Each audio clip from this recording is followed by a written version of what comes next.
Hello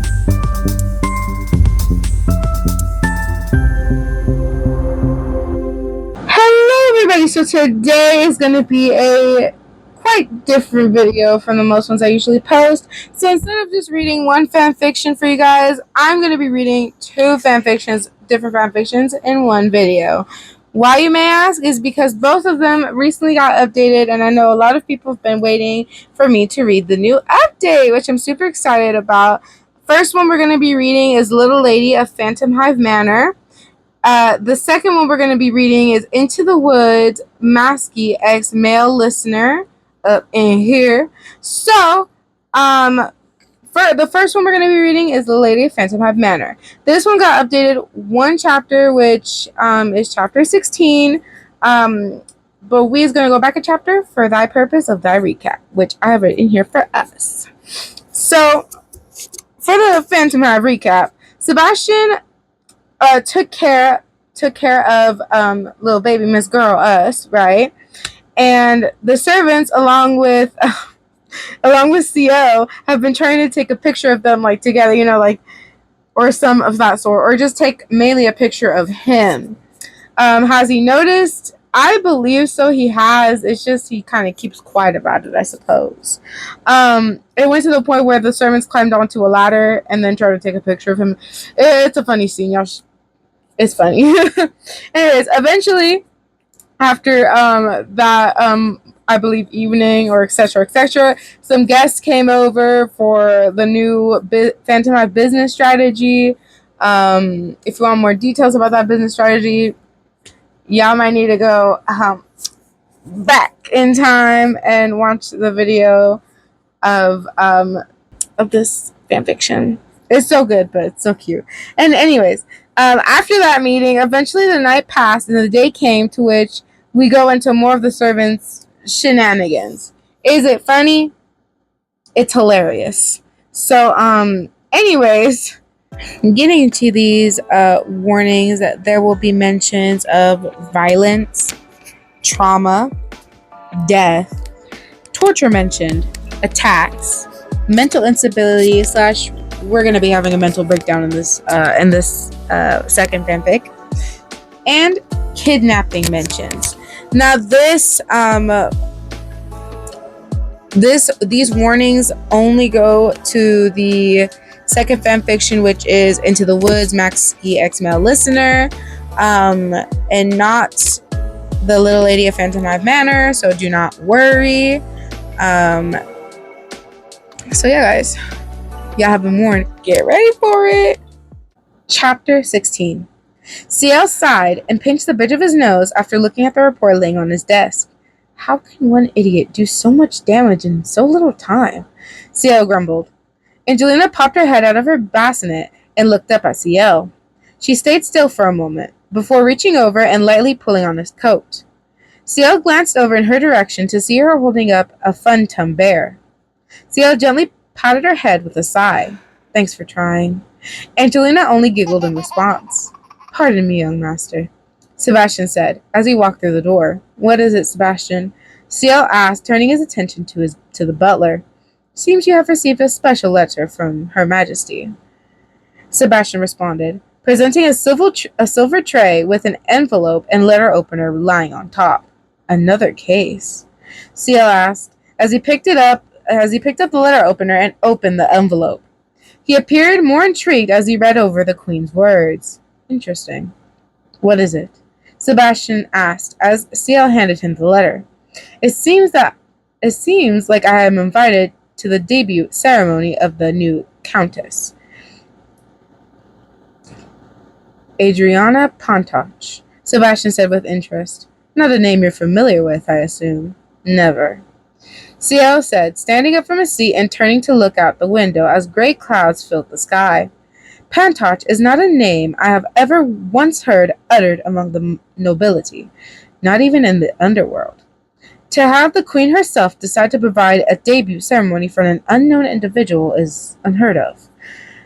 Given your intrigue, I take it that you'll accept Her Majesty's invitation. Naturally, CL said, turning to face Sebastian once more. To refuse this invitation would be foolish.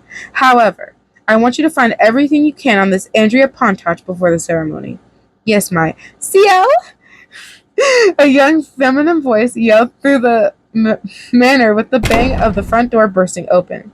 CL felt himself freeze. Isn't it? I'm afraid it is. Sebastian said with a deadpan look. CL looked over at Angelina as she continued playing innocently in her bassinet. He quickly picked her up, making her squeak, and placed her in Sebastian's arms. Keep her hidden, while I distract Elizabeth. You don't intend to tell Lady Mitford? Sebastian asked as CL scurried to his office. Of course not!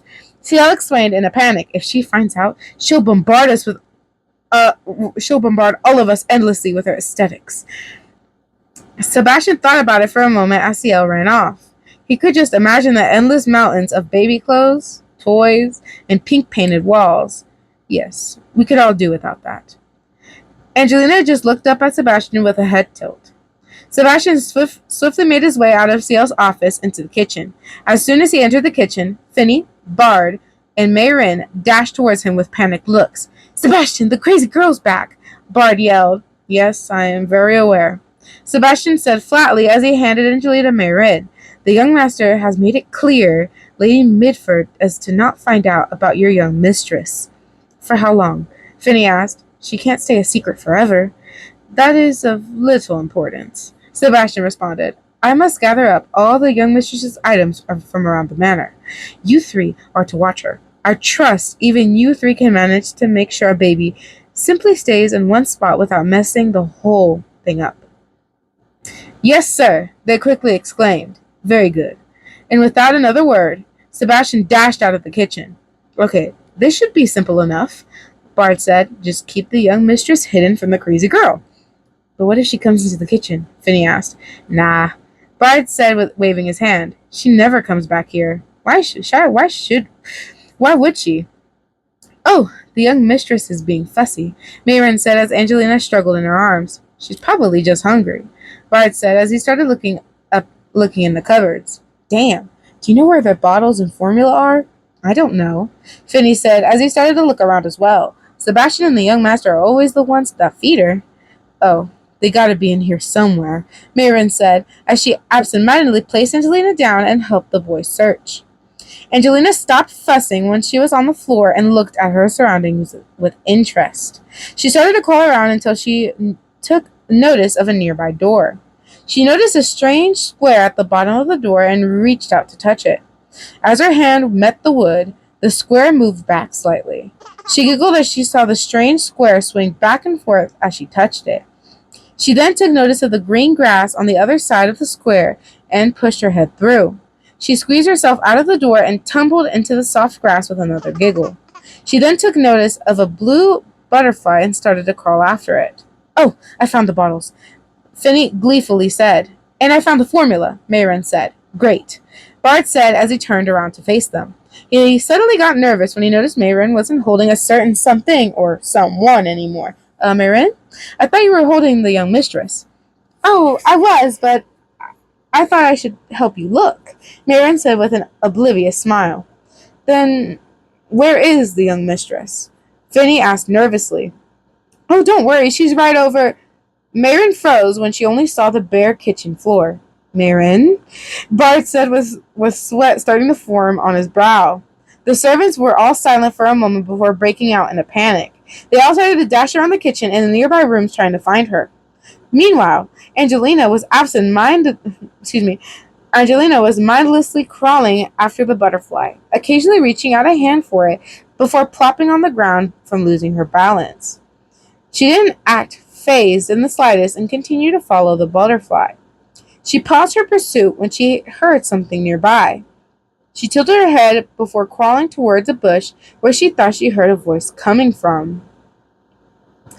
Angelina peeked her head around the bush and immediately took notice of long red hair. She hardly paid attention to the person and that seemed to be fidgeting with a camera and grabbed a hold of some of the red hair. What's this? The stranger said as they turned around. They looked at Angelina with piercing green eyes through a pair of red spectacles. A baby? Grell picked Angelina up and looked at her in confusion. I don't remember seeing a baby the last time I stalked out here. Angelina tried tried to grab a hold of his hair again, but he pushed her hands away. Don't you know it's rude to touch a lady's hair without permission? Angelina just looked at Grell with a head tilt. Grell just looked at Angelina with confusion as she kept her at arm's distance. Where did you even come from? There's no way the brat had you. Could it be? Grell gasped. Could it be my dear Bassy cheated? Oh, how cruel to cheat on me and bring a new life into the world without telling me. Angelina reached out and patted Grell's arm. Grell brought her a little closer to look her in the eye. Angelina just giggled as she tugged at Grell's red coat. So you like red as well? Angelina just gave him a smile. At least you got taste. Grell suddenly heard voices coming their way and quickly jumped into a tree and rested on a branch. It's so exciting, CL, Elizabeth says as the two of them walked over to the patio table and sat down. Oh, I'll have to be sure to find the best dress. Oh, I wonder what this new countess will wear. Elizabeth, I know. Lizzie. CL sighed. Lizzie. I know you're excited about the ceremony, but it's just a debut. Nothing much will happen. Lizzie chuckled. That's where you're wrong. Huh? It says at the bottom of your invite there shall be a ball after the ceremony. I'm surprised you forgot about that. All debuts, especially for ladies, have celebratory balls after the ceremony. CL found himself deflate a little at the news. Sounds like a charming event, wouldn't you say?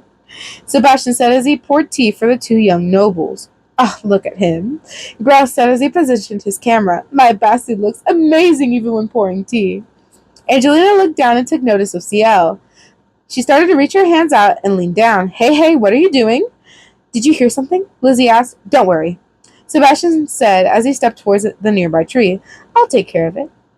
With Lizzie's back turned, Sebastian jumped onto the branch Grell was sitting on. Oh, Bassy, Grell said with a dopey smile. How wonderful to see you. Sebastian then took notice of Angelina in Grell's arms, playing with his hair, and let out an annoyed sigh. Without warning, Sebastian quickly snatched up Angelina and sent Grell flying with a single slap. The sharp pain of love! Grell cried out as she went flying far into the distance. Sebastian let out another sigh and looked down at Angelina in his arms. He felt mortified to see her waving happily in Grell's direction. Please do not associate with that, Sebastian said as he jumped down from the tree. Sebastian, Lizzie called, making Sebastian freeze. What was that noise? Oh, just a pest, Sebastian said, trying to keep calm. No need to worry. Sebastian quickly made his way to the manor when Paola walked up to him without warning. Oh my, Paola said with a cheery smile. Who is this adorable little one? CL and Sebastian felt their hearts stop for a moment. What little one, Paola? Lizzie asked as she approached the two servants. She suddenly let out a small squeal when she saw Angelina. Oh my goodness, what an adorable baby! Can I hold her, Sebastian? Yes, my lady, Sebastian said flatly as he handed Angelina over to Lizzie. Oh, you adorable little thing, Lizzie said as Angelina giggled. Oh dear, you're all dirty. Where did you come from? CL, you didn't adopt her behind my back, did you? Lizzie chuckled at her own joke, but took notice of how quiet CL had gotten, right? Well, you see. CL, how could you not tell me? Lizzie exclaimed as she ran up to the boy. We're betrothed. That practically makes her my daughter as well, Lizzie gasped. Oh, we have to make up for lost time. Lizzie started to head back towards the manor. Paula, we have to go into town. Wait, Lizzie! CL exclaimed as he chased after her. Sebastian sighed. I was foolish to put trust in those nitwits. I think you were. I think you were! Alright, everyone. So now, after we sadly finished Little Lady of Phantomhive Manor, now we're going to get into the second fanfic, which is Into the Woods, Yandere Masky X male listener up in here. So, it got updated a couple chapters. They're a little long, but not like too long.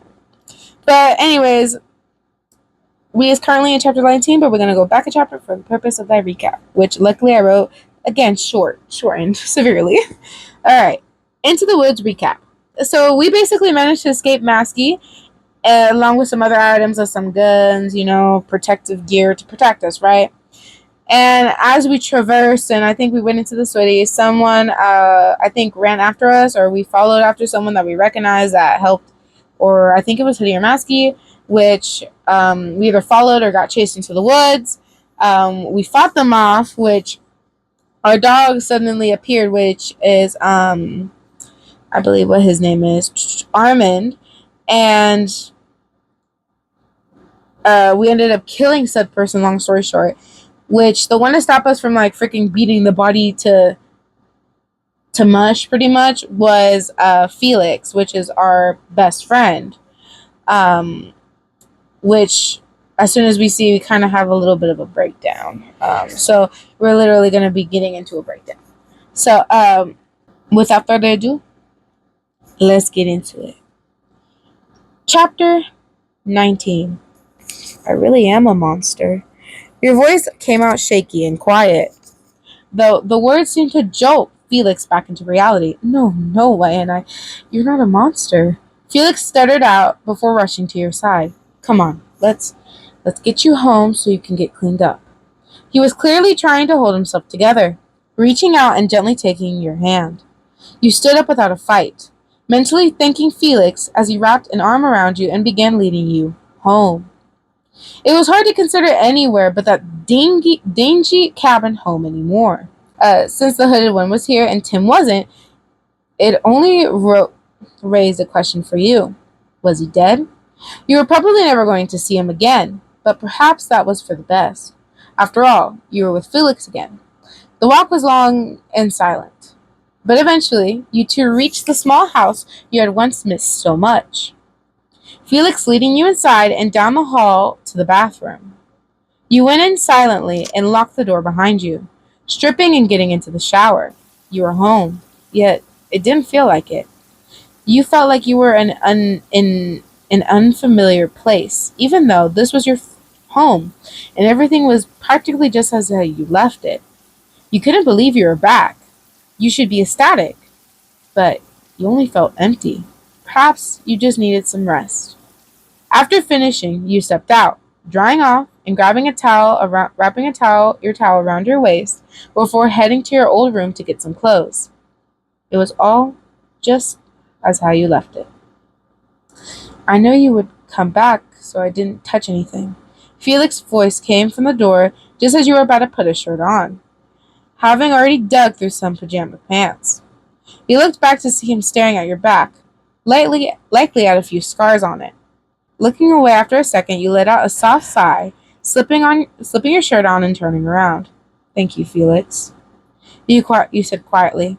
Could you tell me what happened? He questioned, to which you sat on your bed and beckoned him over. He came and sat next to you. And from there, you told him pretty much the same story that you told Will all those nights ago, leaving out the parts he already knew and adding more that he didn't. It was hard, reliving everything that had happened. But by the time the story came to an end, it was already night and you found yourself absolutely starving. With a low hum, as you looked at the clock on your wall, you decided it would be best to just order takeout. How about we order a pizza? You asked, waiting for a reply but not getting one. When you looked to Felix to see if he had fallen asleep or something, you just found him staring at you with a baffled expression. Since when did you like pizza? He breathed out in a stunned and baffled tone. That's right. You only began liking pizza after making it with Tim that one night. Tim. God, what you would give to see him again. You looked away with a shrug, not wanting Felix to see the look in your eye. I had nothing else to eat a couple of times, and I guess I just got used to it. Felix sighed, seeming to take it as an answer before getting up. Stay here. I'll go order it. He said softly before leaving. You laying down after the door closed.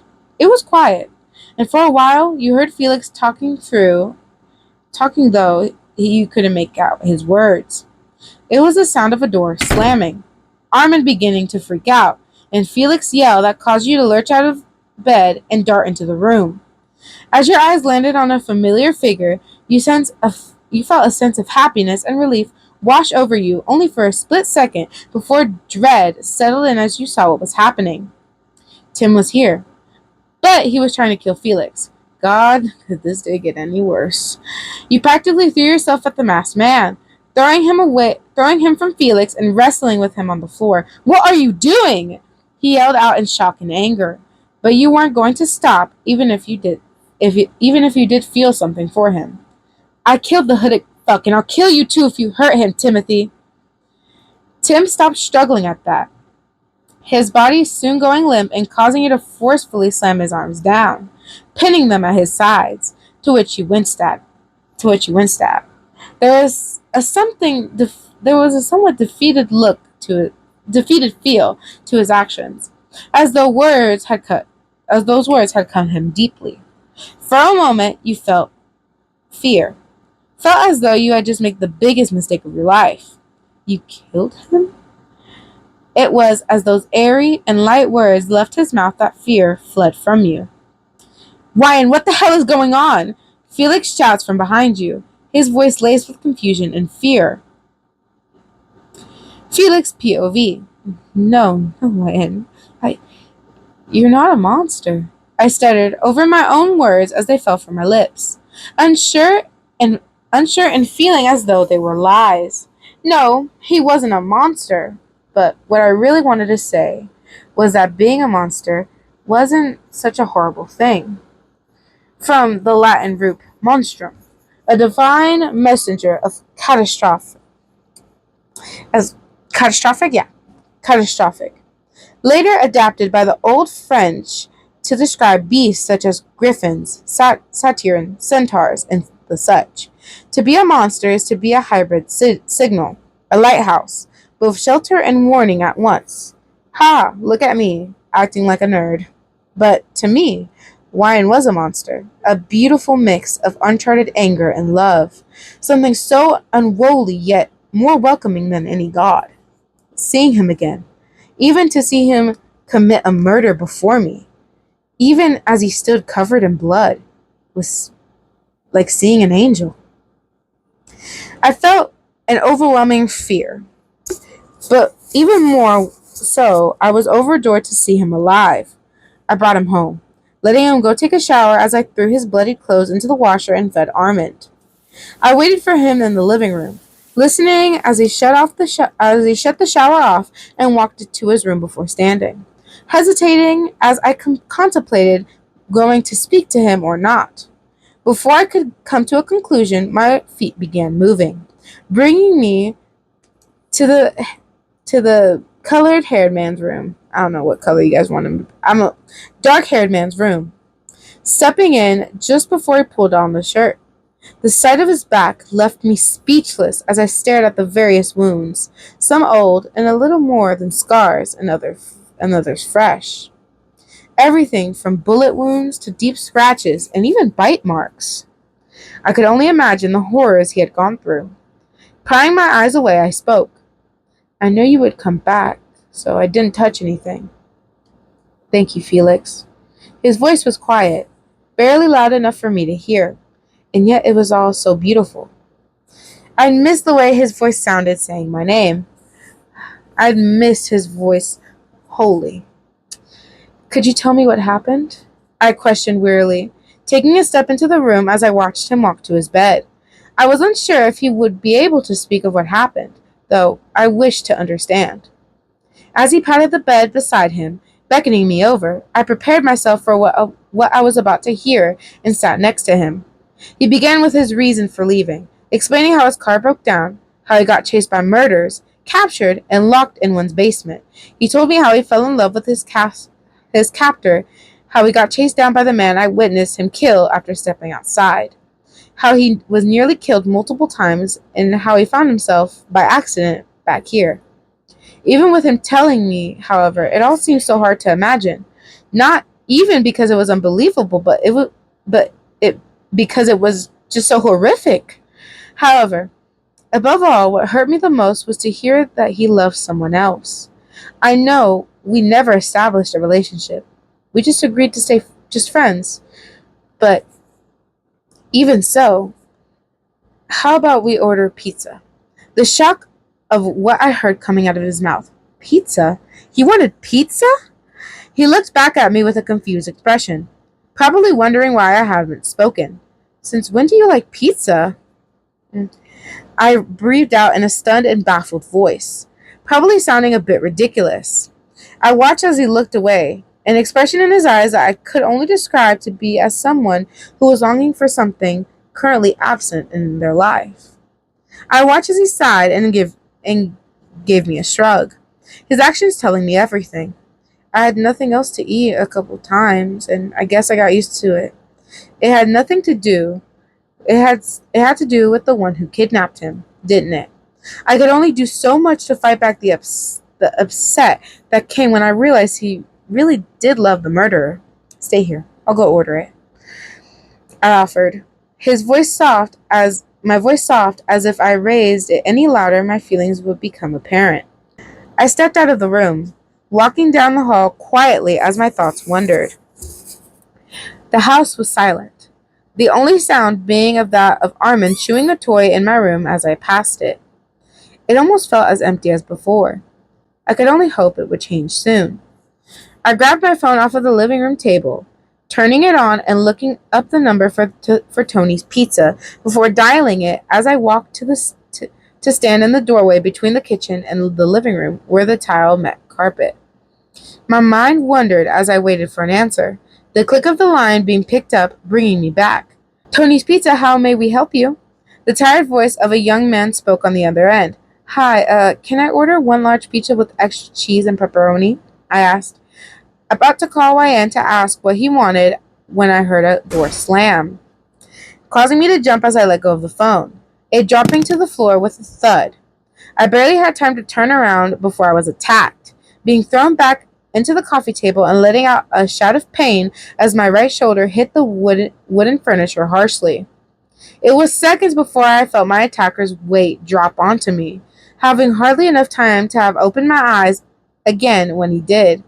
Before I could even comprehend what was going on, I was met with a knife being thrusted down towards my face, hardly having the time to grab my assailant's wrist before I was stabbed.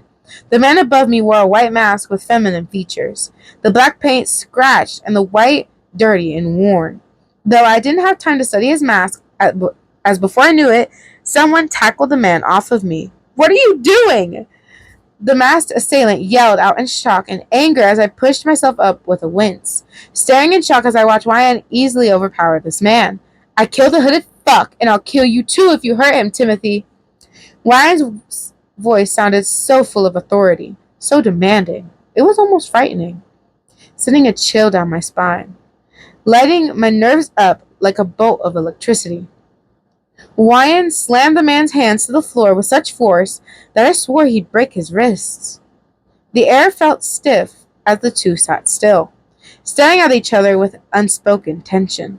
You killed him? The man's voice sounded relieved, but I couldn't understand why. YN, what the hell is going on? I finally shouted, the words coming out without me thinking, confusion and fear taking over me. Okay, wow. This is from the author.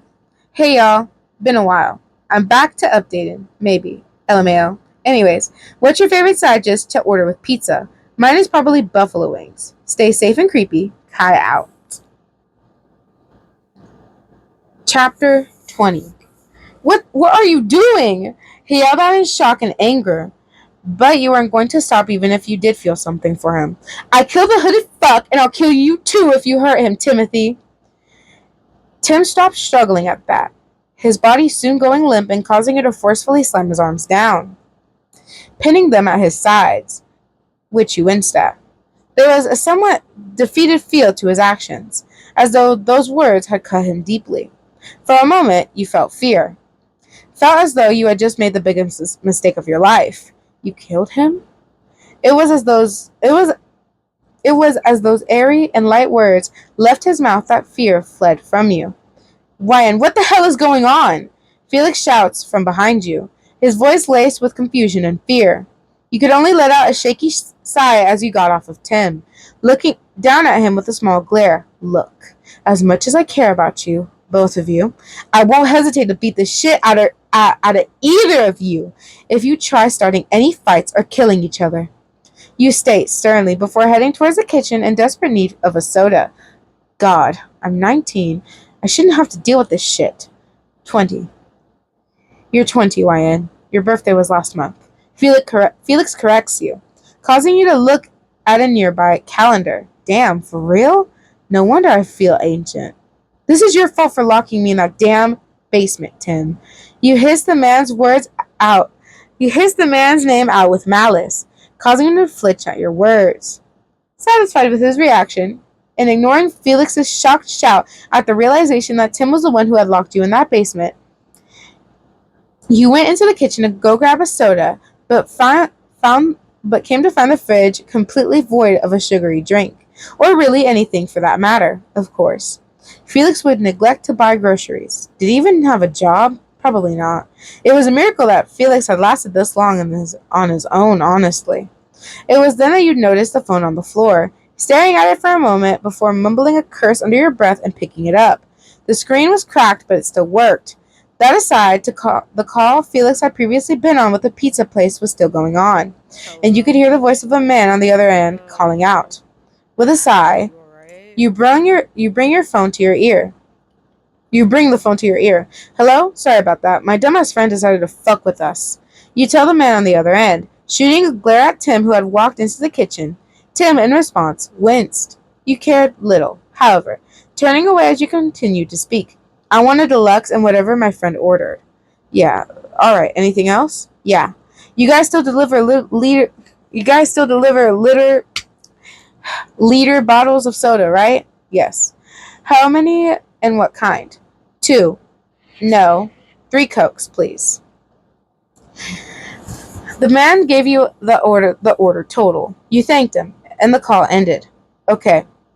Felix's voice came from the kitchen entrance. You looked back to see the blonde leaning against the wall, Tim standing next to him. From his posture, you could only guess that he was disgruntled, though at the moment you were choosing to be pissy, so you didn't care. Yes, Felix? You inquire, irritation in your tone. Felix pointed out to Tim. Explain. You sigh. That's Tim. No. He interrupts. Why is he here? You grunt at the question, covering your face with your hands, feeling ready to begin sobbing at any point. Fuck if I know, you shout, throwing your arms into the air, your expression one of indescribable distress. I don't know anything anymore, Felix. I don't know what's going on, what I'm supposed to feel, what I'm supposed to do. I haven't known for a while now. You took a deep breath, forcing back the urge to cry. My whole life was derailed. I was stalked. I was attacked. I ran away. I was kidnapped and locked in a fucking basement with nothing but a soggy mattress and a cramped cabinet. I got shot. I got scraped on sticks and branches. My feet have scars from rocks and broken glass. I saw a fucking monster. A monster, Felix. I have nearly died over and over again, lost track of time, and killed a guy. I've watched people die and fought off literal serial killers. By this point, you began pacing the kitchen, waving your arms around as you recall the encounters. My life has been a fucked up fanfiction, Felix. You stopped pacing, turning to face Felix, your eyes scanning his features before flicking to Tim's. They had similar expressions. One that read as being unable to figure out how to respond. You sighed once more, turning away and brushing back your hair. Look, I just need to rest. I'm tired and frustrated and hungry, and it's causing me to lose my temper. I just need to eat and rest and get some sugar in me, and I'll be fine. You breathed out, walking past the two of them out of the kitchen and out to get Armand. The poor boy was crying and whimpering, jumping onto you the second you came into view. You just wrapped your arms around the dog, sitting down and holding him as close as you breathed out a heavy sigh. You were so close to having a breakdown, so close to just sitting down and letting all that exhaustion and pain take a hold of you and drag you to hell. For a moment, you thought of slitting your wrist open and letting yourself bleed to death crossed your mind, to which you let out a small laugh too. Not because it was particularly funny, but because you just fought like hell to survive for the past year, and now you were thinking of throwing that all away just because you were feeling the effects of time and purgatory on Earth. How ironic. Wow. This is from the author. Hey everyone, been a while. I don't really have an end card message, so I guess just some questions, and I'll just ask some questions and I'll answer them at the end of the next chapter. I have a couple of things planned. But I can't guarantee updates will be consistent, lol. Anyways, stay safe and creepy. Kai out. And then this is the last official update to this fanfic. Not like a chapter, but some of the author's favorite comments. So yay. To celebrate the 20th chapter, I'm sharing some of my favorite comments with y'all. Okay. So when I low-key thought I was reading smut here, I audibly sighed because I thought we weren't gonna top Felix. Does it have Hello Kitty designs? A federal crime. It's the best fucking thing on the planet. Tim is kind of a mid name to scream out, NGO. And finally, thank you all. When I first started the story, I never thought we'd reach the day to where I see this. Thank you, seriously. I was expecting the story to end chapters ago, but here we are, with more updates and more on the way. Seriously, thank you all. This is amazing. Period. I mean, look at how many reason votes this has. That's not even mentioning the literal hundreds of comments, which most have had me wheezing. I know the story is cringe at times. I know it's inconsistent and crazy and all over the place. It's far from my best work, but the love and support you all give is amazing, and I appreciate all of it. Thank you all, seriously. You guys are amazing. You all make my day, and I have only you to thank for the success of this cringy story. Seriously, you all have left me speechless in the best of ways. Stay safe and creepy. Much love. And Kai out. Period. That is so sweet, honestly, period. So, that is the update to both stories. This one is still ongoing, so is this one as well. So, we can only pray for more chapters, guys. Anyways, let me know your thoughts about this little thing I'm doing, the 2 fanfics in 1 video, in the comments down below. Please let me know how y'all guys thought of it, if I did okay. If it wasn't too confusing, please let me know. I will do 2 specific times where one fanfiction starts, and then when the second fanfiction starts. So you guys, depending on which either one you guys were in this video for, or you were here for both, that is up to y'all. But to make it easier for the people who wanted to either see one or the other specifically, yes, this will be in both playlists. It will be a little bit odd, but honestly, it isn't going to be too bad. But yeah, I hope you guys did enjoy this, though. Like, subscribe, and hit that notification bell for more amazing videos, guys.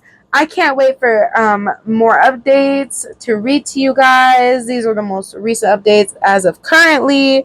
But I shall see y'all in the next futuristic video. Bye and peace, y'all.